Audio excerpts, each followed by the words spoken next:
like, my parents have listened to her because, like, they've been subjected to me listening to her a lot, right? And, like, I'm the kind of person, I will watch the same movie a million times, I will watch the same TV show a million times, and I can listen to the same song, like, a lot without getting bored of it.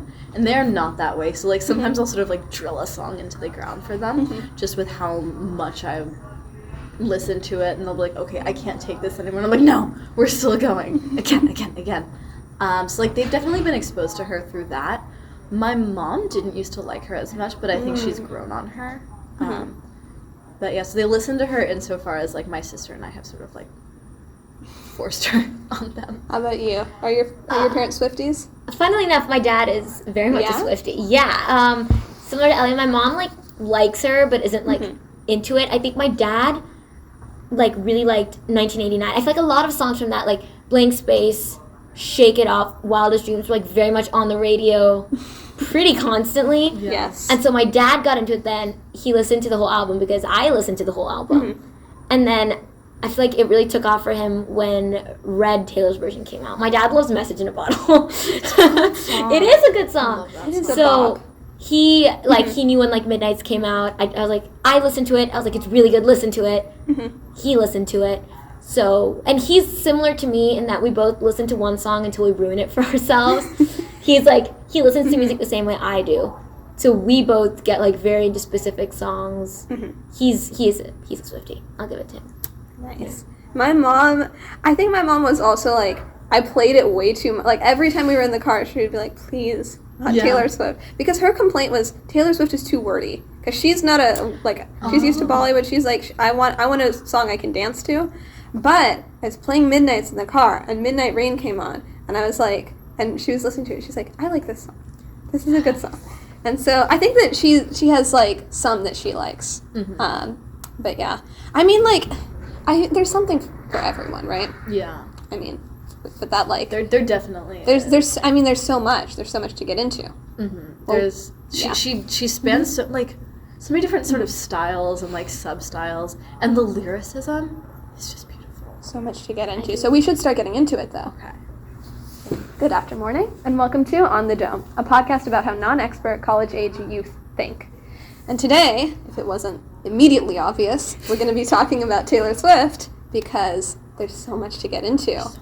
And I think that really she's more than just an artist. She's a cultural phenomenon, I guess. And we are people who are very interested in this cultural phenomenon. So why don't you guys introduce yourselves? Hello, I'm Ellie. I'm from Chicago, and I'm majoring in physics.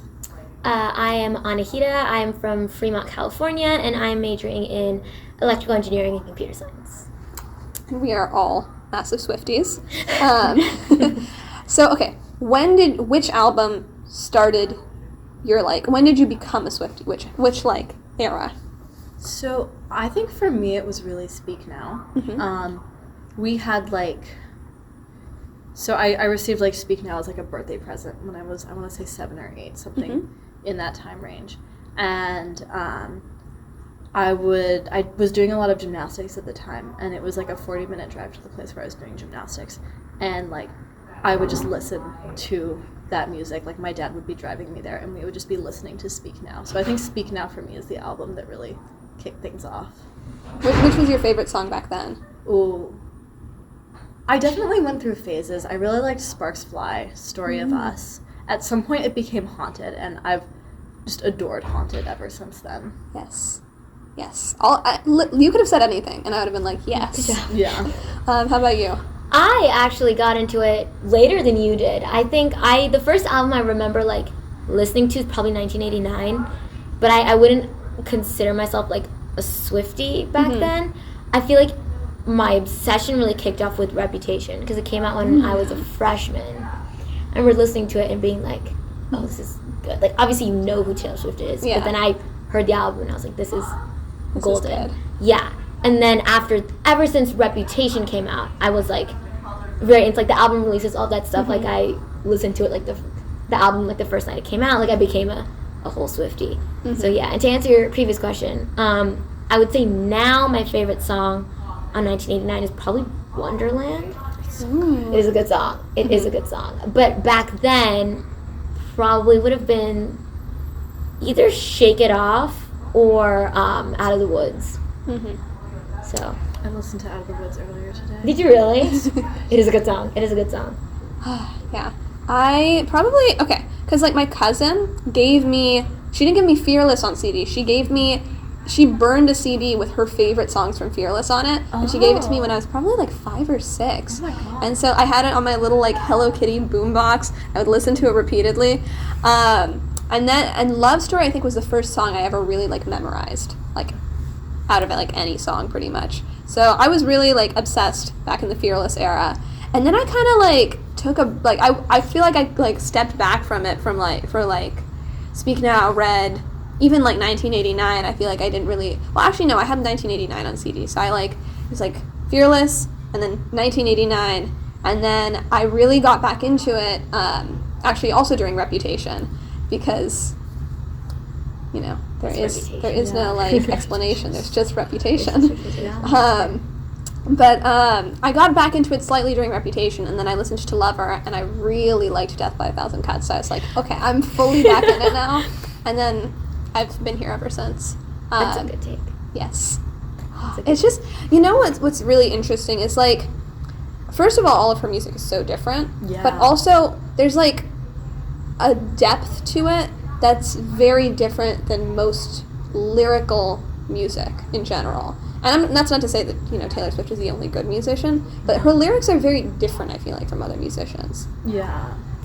There's a certain poeticism to them, and you very much get the idea that she's sort of, like, laying her heart bare for you. Even in, like, okay, Folklore Evermore, a lot of the songs weren't actually about her own life, but, like, the lyrics, they cut so deep. There's just some, I don't know, they really get down to, like, almost the root of a feeling rather than the surface of a feeling, I want to say. Yeah, and I think it helps that a lot of her songs are so almost, like, specific with what it is that she's feeling, as opposed to, I feel like a lot of songs are just about, like, I am in love. Yes. Here's a song. Oh, it's no, like, my heart got broken. Now I'm sad. Here's a song. Right? I feel like I think that's also why people have a lot of fun with guessing, like, oh, who's this song about? Because it is so specific. And so, like, I don't know, there's just something about that, like, when she accurately captures a very specific thing that maybe you have felt or know someone has felt. I think that's part of why her music is so good and, like, so addictive. Yeah. Is that, like, you feel seen in a way. Too seen. Seen, right? But it keeps you, like, coming back for more almost. This is, like, blast to the past from my junior year of high school. We were talking about, like, we were analyzing poetry and stories and that sort of thing, and my teacher made a big point of concrete details. And I think that Taylor Swift's music includes a lot of concrete details. Like, there's the scarf in All Too Well. And that's sort of a very iconic example. But there's also, like, even, like, the little scenarios that she's saying. She's maybe telling a story even within, like, August, for example, Meet Me Behind the Mall. It's just that, like, level of specificity that really makes the world of the song come Do you to really life. want to know where I was April 29th? Right. Like, using the like, an actual date. I really want to know where she was. Me too. Yeah, tell us, Taylor. Yeah, definitely the specificity of it. I mean, there's a meme format about it. It's like, you know, one artist would say, I haven't moved on, and she would say, and Taylor Swift would say, help, I'm still at the restaurant, still sitting in the corner I haunt. Yeah. No, yeah, that's fair. I remember, I think one that was actually stuck in my head while I was walking over here is the opening to Delicate, where it's like her phone lights up in the nightstand. So she doesn't say it, but you know where she's... Show, don't tell. Right, yeah, no, but, like, it's such a cliche, and, like, every English teacher says, oh, show, don't tell, but, like, she does. Like, she shows. She doesn't just tell, I am waiting for this person, you know what I mean? Like, she says, oh, my, you know, like, meet me in the back, like, my phone lights up on the nightstand, like, stuff like that, where it's, like, very much crafting a picture. I don't know, I like that about her music. It's very vivid. The worlds feel lived in. Yeah. Definitely. And I feel like it's also, like, every time I listen to a Taylor Swift song, I feel like I have my own scenarios that, like, I think it's not only that it's so vivid, but, like, it's specific, but it leaves the right things blank so that you can fill in your own life. Yeah. It can be about whoever or whatever you want it to be, but the feelings that it has elicited are very specific. Definitely, yeah. I actually was thinking, what that made me think about is, like, I got this writing advice that was like, you're supposed to like show the evidence and then you tell the context or like the meaning of it. So like she'll like show all these different things and then she'll have these wonderful one-liners that sort of like sum them up that are like more like telling, I guess. Yeah. But they're always punchy. Yeah. Yeah. Like time won't fly. It's like I'm paralyzed by it. Mm-hmm. Right. Goodness. There's a line from All Too Well that I'm thinking of right now, and I mean, for me, I'm thinking of All Too Well as well. It's all's well that ends well, but I'm in a new hell every time you double cross my mind. Like, she's telling you exactly, like, this is hell for me. But it's done very artfully. It's not just, oh, I'm sad. I remember what it is. You call me up again just to break me like a promise. There's some, like, I like that double meaning of the word break. You know what I mean? Like, there's so much to unpack. Yeah. Just in that one line. Like, to break someone, like, emotionally, but also promises and the fact that, like, she is broken because of a broken promise. And the fact that, like, she associates the word break with promise, which means there have been a lot of broken promises already. I don't know. There's just a lot to go and, like, into. you know what that relates to also is, like, she doesn't just do that in the line, because that line also kind of connects back to, like, you kept me like a secret, but I kept you like an yes, it's the double meaning. Yeah, it's the double meaning, and she's like playing with the same sort of literary structures in one song in different verses, which is there's just so much there. I feel like Taylor Swift for me is always the music that, like, when you listen to it more, it gets like better, richer. It's like sitting with like a really like good book. So. And it's interesting because like I've talked to some of my friends about it, and they aren't as into Taylor Swift because they're like they're musicians. They're very into sort of like musical compositions and that sort of stuff. Whereas I listen to things much more for like the lyrics and from like a literary vantage point. And so I think that's interesting within like the different ways that people will listen to music. And so a lot of our friends, a bunch of our friends who are very much musicians, have mentioned that, like, oh, her music isn't as, I feel like, I don't know the right actually, like, diverse musically, or like as musically complex. Yeah, musically complex as like that of some other artists. And I would argue that the lyrical complexity more than makes up for it. The music is for the vibes, but then the lyrical complexity is what really gives you the feeling. Right. And I mean, I think Taylor Swift for me is always like a writer over a musician, and not to say that she's not a great musician, because like she is. But I have two different things I want to say. Okay. Firstly, I think that her music, especially with going with more simple, more like almost approachable like musical concepts, it allows the lyrics to shine and to be like accessible even in their complexity, and also to, like, you know, by setting it to a tune, it allows your mind to like sort of grasp onto it better than if it was just sitting on a paper, like as like if you just published poetry collections.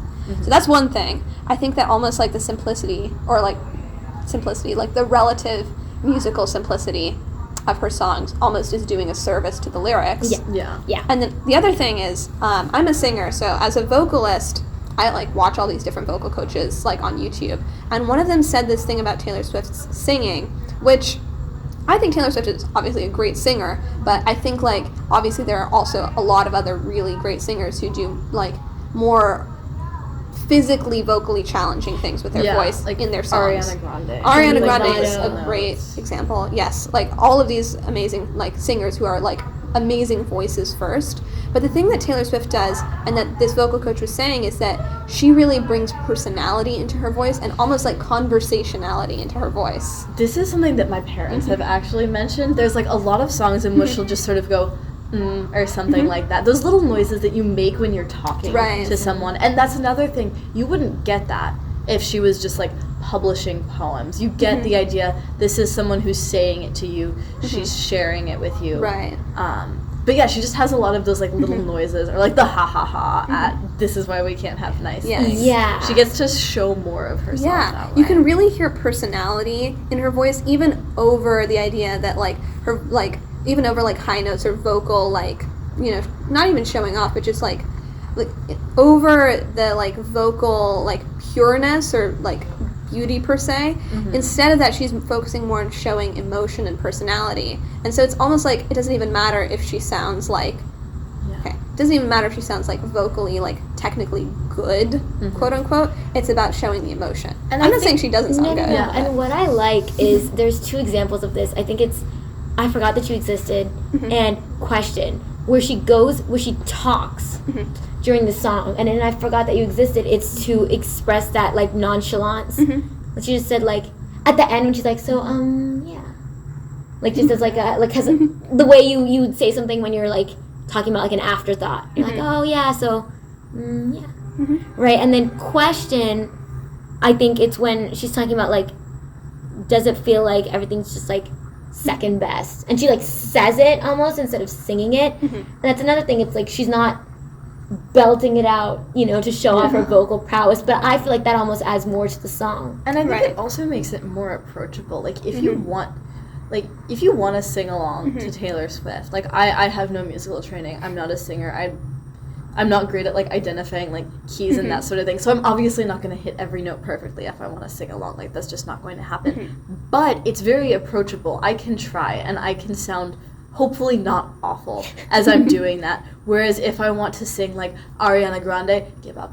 No, you have to sing a couple my octaves voice up lower. There's no way that's happening. Yeah, but I think, and I mean, all this to say, like, obviously other musicians do things differently, and that's great, but I think that Taylor Swift has kind of created her own art form. Yes. And, like, has her, like, the reasons for, like, how she does everything, even if, like, comparatively it's different to other artists, I think it all serves to create the experience that is Taylor Swift. And I think there's also something to be said about the way she handles like her fan base and that sort of thing. She has her Midnight's Mayhem. She has her Easter eggs.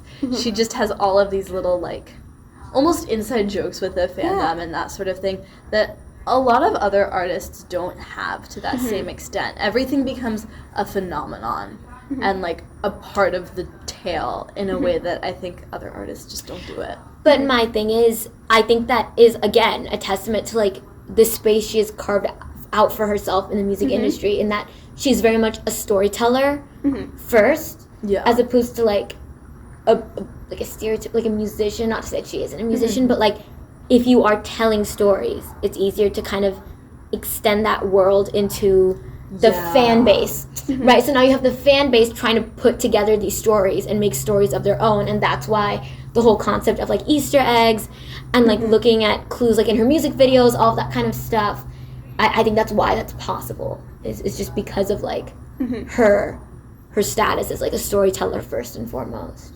Yeah. Right, definitely. I think that one of the things I really was like interested in like talking and thinking about was just like, why is Taylor Swift such a cultural phenomenon? I mean, the evidence is there. The writing's on the wall.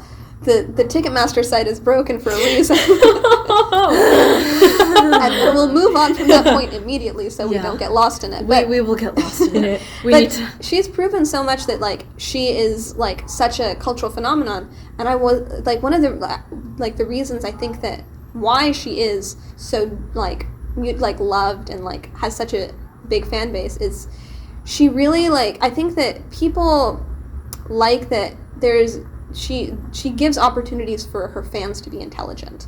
Yes. And I think it's interesting. There's so much there to dive into and unpack. She gives those opportunities, but she also does not demand them, if that makes sense. Like, you can appreciate her music if you don't know anything about music, because like a lot of the artistry is in the lyrics, and you could appreciate a good lyric without knowing how to analyze it, but you also do get to analyze it. You get to entrench yourself in the story.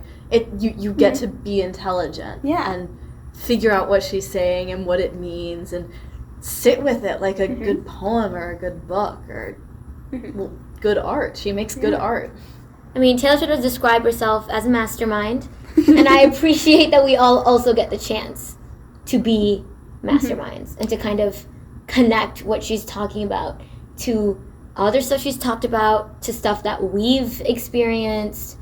There's just, as the meme goes, there's a lot to unpack here, but we don't have time for that. There's so many layers to it all. There's the layer of just catchiness, which I think is the broadest common denominator of her music is Like, the opening to Blank Space, you can play that in any room in, like, or, like, in any street, in any city, in any country, and, like, people will know it. It's so catchy, and it, like, sticks in your head so well. And then there's the layer of just the surface level, like, lyrics and musicality and all of that. And then there's layers and layers of, like, oh, this lyric connects to this lyric, or this is the scenario she was talking about, or this, you know, like, way that she delivers this line adds this, you know, color to the whole picture and everything.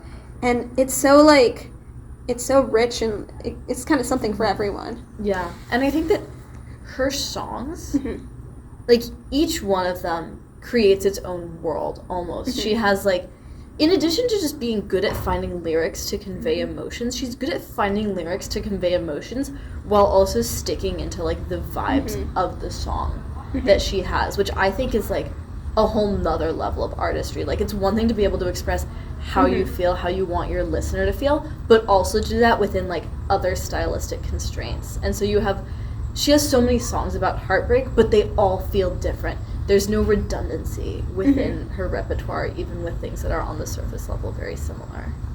This is the thing, when you were talking about surface level, I was reminded of this, is that, like, up until not that recently, it was still very popular to, like, hate on Taylor Swift. There was a whole thing, right, where it's like, oh, she only ever sings about, like, one thing. She only ever sings about her exes, right? Which, and it's like, everyone else does too. This is not a Taylor Swift phenomenon. This is the pop music industry. It is the pop music industry. We never hate on men for doing that. Or even other female artists. Like, like, we do a little bit, but, like, men don't get it. But Taylor Swift especially was just singled out. Right, she's been a target for a lot of sexism. Yeah. And it's interesting because I feel like it's only recently that people are starting to realize that, like, a lot of her older stuff as well, like, I'm thinking Red, pre-Red, maybe even 1989, pre-1989, people were, like clowning her or whatever for, like, oh, you know, this album is just going to be about a man again. It's just going to be about her exes again. I think it's only recently that people are, like, with the re-records and stuff, people are being like, you know, like, early Taylor Swift was still a lyrical mastermind. Like, a lot of that stuff is still really, really deep and, like, really insightful and yeah, I don't know, like, it's not just her newer albums that have that, like, deep lyricism to them. It's the older ones as well. And I think there's also within the claim, like, oh, she just writes about her exes. It's just not true. Like, her debut album, it's got, like, A Place in This World. It's got, like, The Outside. There are songs about things that are not heartbreak due to, like, oh, a boy doesn't like me or something. Right? And, like, Fearless, you've got Change, you've got Long Live and Speak Now. It's... like, the picture that's been painted as, oh, she only ever discusses, like, being in love with a man, it's simply not true. Right. Definitely. I think that, and the other thing that I was thinking of is, I think that Folklore and Evermore obviously brought her, like, her fan base to a whole different place. And invited a whole new group of people. And I think it's really interesting that, like, I think it has to do with, like, obscurity and superiority and, like, the whole, like, fandom hierarchy type of thing that can go on sometimes. But a lot of people, having listened to Folklore and Evermore and loved them, because how can you not, have, like, this superiority complex. It's like, oh, I like Taylor Swift when she's doing indie music, but her pop stuff is terrible. But, you know, the indie music, you know, it has this sort of, like, moralizing type of thing. And I think that with that, you know, it just starts to get into issues of, like, you know, people only liking to like things that, like, other people don't know about. And then the other thing is, like, sort of a male versus female thing again. It's like pop music, a lot of, like, older men maybe don't like to, you know, like, associate themselves with pop music, but they'll associate themselves with an indie record. I think there's also an extent to which, like, with Folklore and Evermore, like, it was very much, I think, there's definitely that extent of, like, oh, she only, like, writes about other people and her experiences with men, and for the people who were, like, saying that, Folklore Evermore gave them the chance to sort of appreciate her outside of it, because it was outside of that. But I think with, like, the superiority complex of, like, liking something when it's not popular, that just doesn't make sense to me, because things that are popular, like, sure, some things that are popular are bad, but things are popular because a lot of people like them. And when a lot of people like something, sometimes it's because the thing is good. Genuinely good, yeah. Right? And there's always a reason. I think that, disliking popular things, like, there's always a reason that a lot of people like it. And that reason is, always, like, has, like, some weight to it besides, oh, most people are just wrong. I think that's a shallow way to look at it. Like, even, like, popular things like social media, which have a lot of harms, like, there's a reason that people like them, and then there's reasons that a lot of people are on them, even despite the harms of them. And we can maybe start putting the blame on, like, companies and algorithms instead of, just saying everyone is stupid. I'll give you this. So I came into the game, I would say, later than both of you. And, like, the gap between 1989 and Reputation was, I think, when all of us were in middle school. Right. Right? Big. And I would say, like, I definitely went through a phase of, like, oh, like, it's not cool to like Taylor Swift. Right? Which is so sad when you think about it, because, like, objectively her stuff, for me, I really liked it. I really liked 1989. I thought her stuff was good. I think a lot of it is, like, sexism against her and against, like, things that are stereotypically female. And, like, liked by young women. Liked by women, especially young women, being considered immature or not... Like, frivolous in some Frivolous, way. right. Like, not challenging enough. And I don't know, I just think that's a shame. Yeah. Like, there's so much to like about her music. There's definitely something for everyone.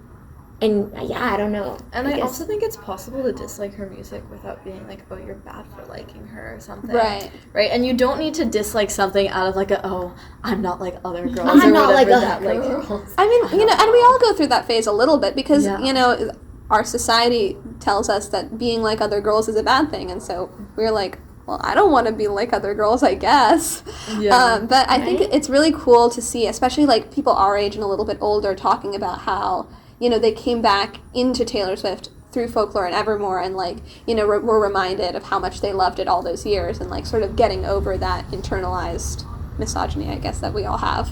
Yeah. It's interesting. Yeah, I kind of the opposite, because I'm not an indie music person. I do listen to a lot of pop, like a lot of, I don't know, more energetic, like upbeat stuff. For me, it was like a bit of a hump to get into Folklore. And then after that, I was very deep into the Folklore hole and then also the Evermore hole. So it's like, I don't know, it's interesting because, like, it grows on you.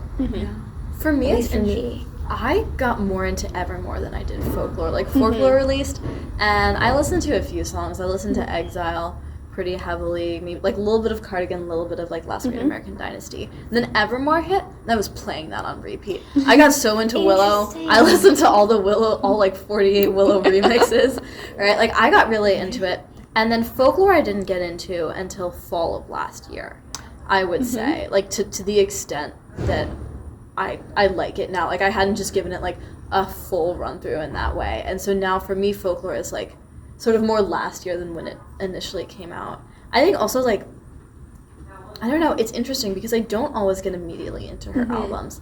Lover, I got really into a few songs when it first dropped, but then, like, I didn't discover Cruel Summer until a year later. I wish I had discovered it sooner. And, like, False God, like, I Think He Knows, those are things that I sort of got more into, like, last year. So I think, I don't know, it's just interesting, the, like, time lag and how that can happen. Definitely. I was the opposite, actually, because, like I said, it was it's like a big, steep kind of learning curve for me to, like, get into Folklore, and then I got into Folklore, and then I just, like, I don't know, I couldn't, like, invest that kind of energy again to get into Evermore. So for me, like, I'm with Evermore the way you are with Folklore, and, like kind of swap, right? So, like, I have definitely given Folklore several full, like, run-throughs. I played it on repeat when it first came out, and then I don't think I've done that with Evermore. Like, I've gotten into a couple of the songs, like Champagne Palms, Gold Rush. It's a good song. It's a good song. Like Willow, stuff like that. But, like, for me, it's low-key Folklore over Evermore.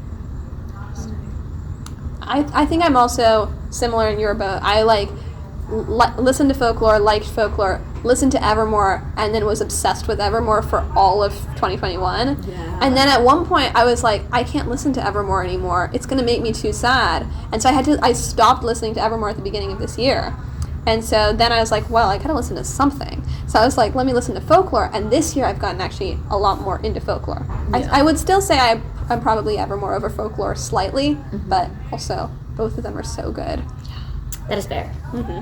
I wanted to talk about one more thing, which is a lot of people always like jokingly say, oh, guess whether this line is from Taylor Swift or from Shakespeare, which, yes, I love that. But I think that the comparison with Shakespeare is really apt for a couple reasons. Number one, Shakespeare was for the people, right? Yeah. It was like a popular thing. Like the groundlings, everyone. Yeah, it was for everyone. It was for the average people. We think of Shakespeare now as like, fancy and frou-frou or Like, whatever. who do you think you are, Shakespeare? Yeah, but like it's There just were so because it's many in Old jokes. English, right? It's like exactly. And I think that like, what's a good comparison for the Shakespeare dick jokes? Hey kids, spelling is fun. Yes. I can't believe she got rid of that. It's a little campy, but that's the whole point. It's fun. Like, you have to be able to enjoy those things.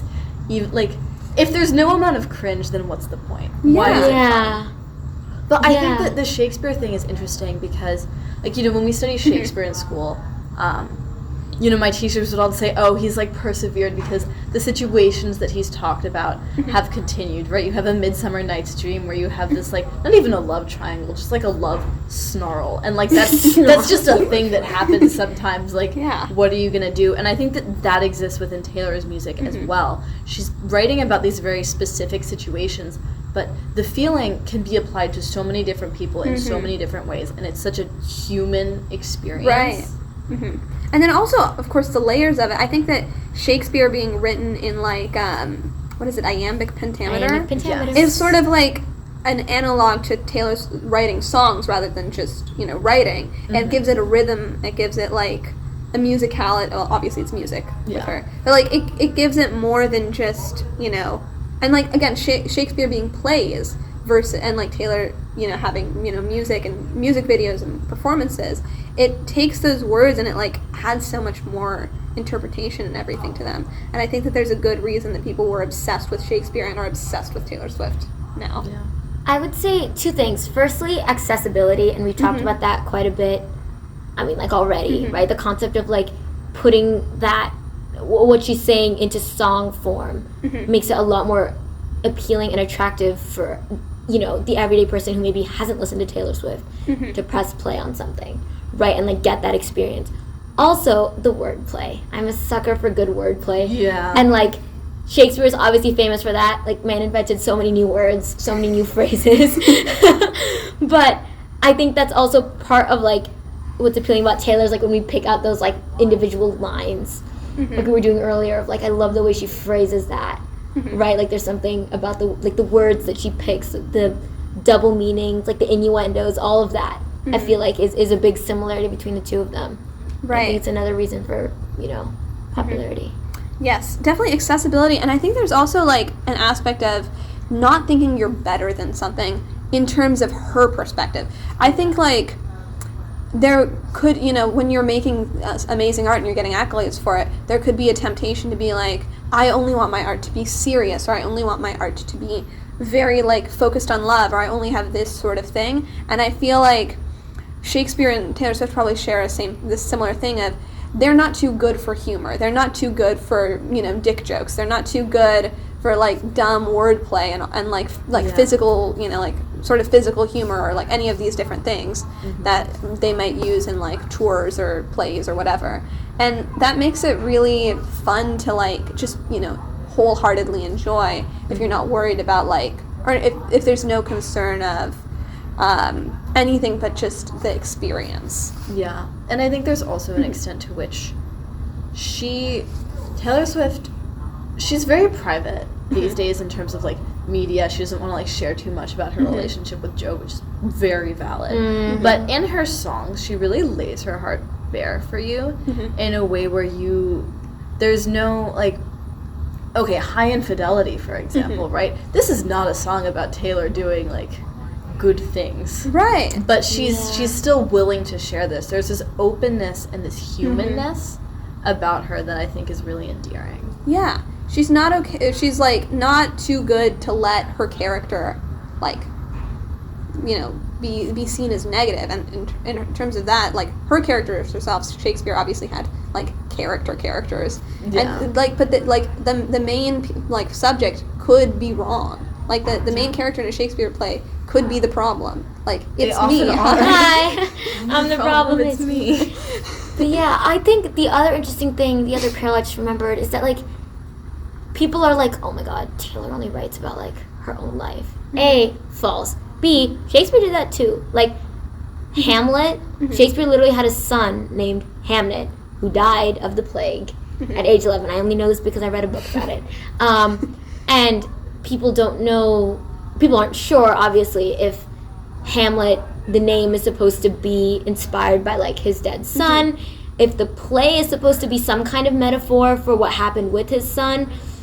But, like, that's what people do, is they derive, you know, something from their everyday experiences and put that into what they're creating. That I feel like that's kind of the point of art. Right. And, like, Taylor does that, and I really like that, honestly, about her music. I also think it's interesting how we sort of, like, attack her for that sort of thing. It's not just Shakespeare who did that. I'm taking a literature class this semester and a class on French feminist literature, and everything is incredibly, like, self-inspired, right? We read, like, The Sorrows of Young Werther, which was a huge phenomenon when it was published, and there's, like, sort of a love triangle-esque thing in it, and you know what? It was so heavily influenced by the author's own life that the woman, like, wrote him a letter to express how angry she was that he had written about this and included it. I wonder if Taylor's exes have done similar things. And I think the other point of that is, like, in terms of, you know, being self-inspired and then, like, on our end, being interested in, oh, what situation inspired this? People often can be like, oh, why do you care so much, whatever.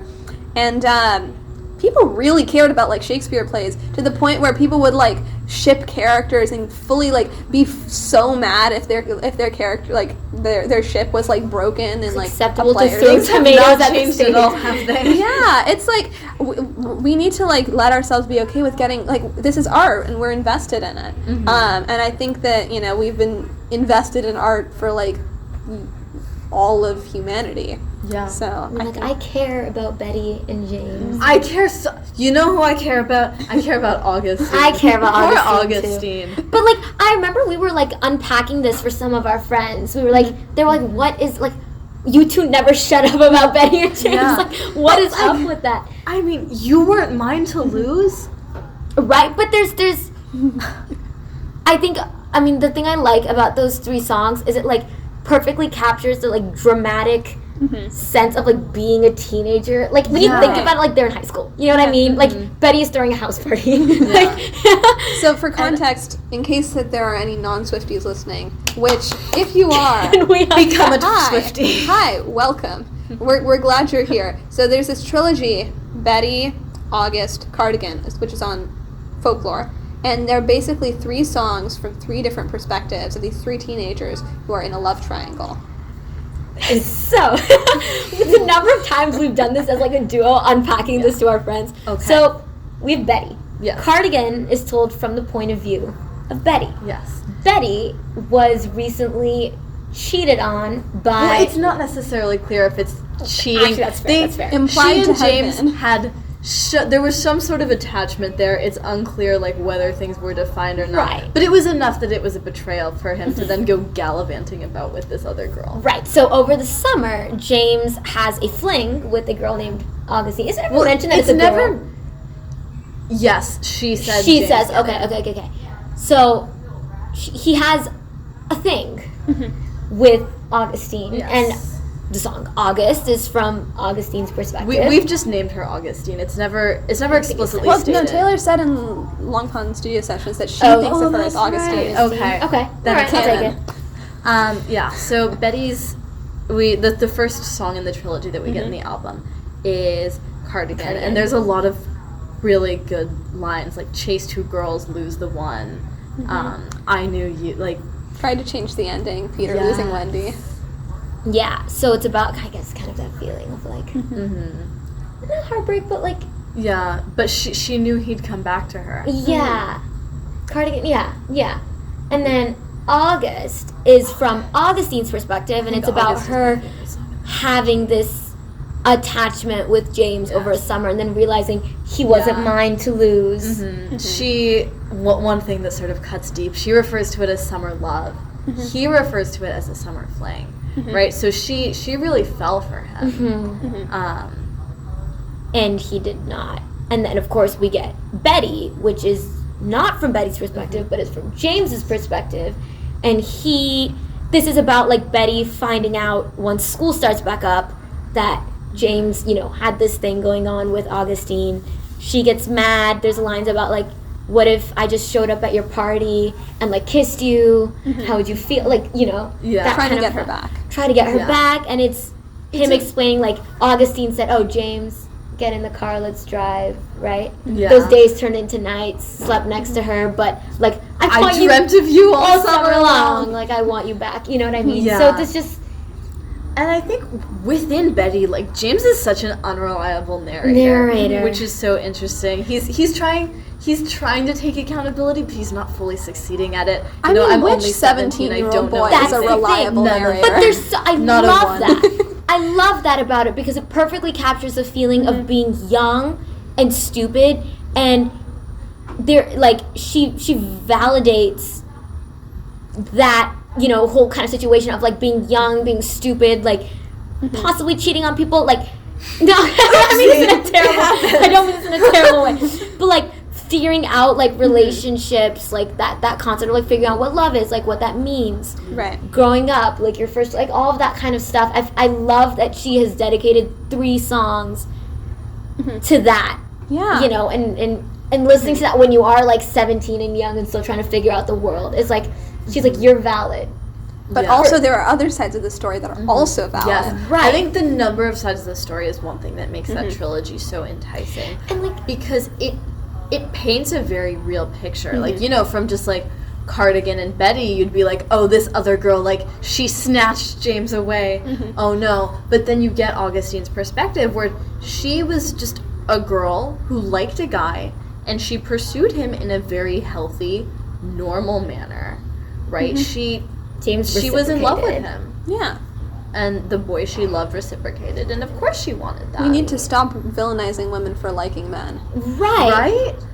And I think I think what I'm trying to get at is that like she's saying like everyone's like, oh my god, like you're in high school, like it doesn't matter, like you're in high school, like none of this really matters. It matters to you. It matters to you, and I'm feeling like those feelings. Right, when he's like, I want to show up at your party, people be like, oh my god, like a high school party, like get over yourself. You know what I mean? Like this does not matter, but it does. When you're young and you're 17, it matters. You care. You care. And you it care does about matter. that kind of Even stuff. like she says in the song, like I knew everything when I was young because like you do know things. You know like what love is, and you know how feelings are, and you follow it. You don't maybe you don't know how things make you feel. Yeah, and maybe you don't know how to handle them. But like I think that we need to stop gaslighting young people. Is the other thing. Yeah. You don't know what you want. Yeah. Maybe it's I do know what I want. I know perfectly fine. I might be wrong for wanting it, but yeah, this is what I want right now. But I also think sometimes you don't know what you want. Like but it's okay to know that you don't know what you want. Yeah. Whereas like you're not wrong about what you want most of the time, right? Like if you think you want something, it might not be good for you, but you do actually want it if you want it. Right. I think that one of the ways, and this can kind of get into like how Taylor Swift has actually impacted people, I think that this is one of the things is like with how intelligent her songwriting is, but also with the increasing throughout her career the maturity she's treated the topics with and like the empathy she's treated the topics with. It's really, I feel like, helpful for young people, including, I'm not trying to say young, I'm a young people. A people. Yes, I am a people. I'm one of the young people. And like it's so helpful to like hear these things and like hear your emotions treated with maturity and validity, while also given the context of like she's 30, however old. We don't talk about women's ages on this podcast. No, but she's mature and she can address it from a perspective that like her listeners who might be 17, 19, 20 don't have that perspective yet, but she still validates their emotions and is so good at writing from a young perspective, or like a younger perspective, while having the maturity of her older perspective. She's the big sister I never had. Yeah. But no, I think that there's also like, you get to see, it's nice to get to see her sort of coming back to those experiences and reflecting on them, but you also have the version that she wrote when she was like 17, 19, whatever, and going through it. I think that's really cool because you almost get to, through watching her music, listening to her music, you almost get the sense. Videos. Well, that's true. You almost get the sense that you're growing up with her in a sense, even though I'm like younger than her. But there's like definitely this sense you watch her grow up, you watch her sort of ascend into the maturity that she has now, and then you see her reflect back on this thing that you relate to, and then you can sort of incorporate her reflections and Yeah. I think she has changed as a person between writing her first album and writing Midnights. And like she will continue to change because that's what we do. Yeah, we grow up but I love that. And I love that her art we have this like sort of living log of it. Just the art. Just so good. Ultimately, I think all this to say, we like Taylor Swift, and liking Taylor Swift we like Taylor Swift because it's intelligent, and because it's interesting, and also because it's fun and campy and stupid sometimes. Preach. And it's okay to like fun things. Yeah. If something is fun and campy and stupid, embrace it. If you enjoy it, then do it. It's not fun. No, God knows we bad. need light in our world. You know what I mean? Like we need to have fun sometimes. Listen to something cute and stupid and like just. But she also has the other side of it too. Yeah. There's something for what I know for me. Like there's something for whatever mood I'm in. Yeah. We're young. We know everything. Therefore, Taylor Swift, good. Yes. And I think that's a good note to end things on. Yeah. Right. So, Yeah. thank you so much for listening. And this has been On the Dome. And that's how we do a podcast. Awesome. That was fun. That was 46